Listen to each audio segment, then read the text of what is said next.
Nesse último domingo foi o último dia do Enem, o Exame Nacional do Ensino Médio, que agora, já há algum tempo, ocorre em duas etapas.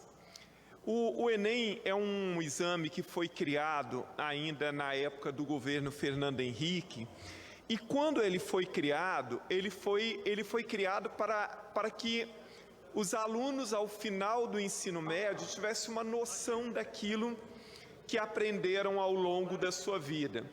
O Enem não tinha, naquela época, a conotação que ele tem hoje, porque hoje o Enem ele virou um grande vestibular. Naquela época, não. Quando ele foi criado pelo Fernando Henrique, só o próprio aluno sabia da sua nota, porque ele não era usado para acesso à faculdade, nem à universidade, nem absolutamente nada. Com o tempo, algumas faculdades e universidades começaram a usar um percentual do Enem. Continuava existindo o vestibular e, de acordo com a nota que a pessoa tinha tido, ela podia somar ou não uma parte da sua nota à nota do vestibular. Depois, começaram a usar apenas a redação, já a nota da redação.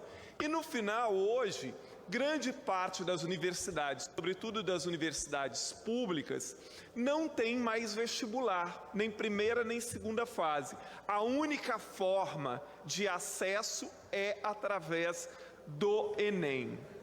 E com isso foi criado também o SISU, que é o Sistema Único de Acesso às Universidades Públicas no Brasil, notadamente as universidades federais.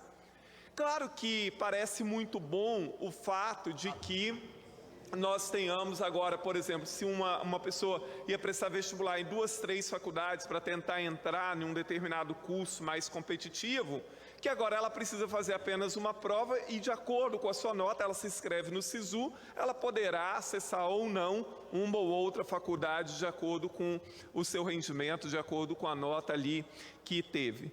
Mas há muitos prejuízos também no Enem. Eu que fui professor a minha vida inteira, eu vejo pontos positivos no Enem, mas vejo pontos negativos. Um dos pontos negativos do Enem é que, como ele testa de uma forma geral, as habilidades e as competências do aluno em cada área de conhecimento, então passou-se a não ter conhecimentos muito específicos.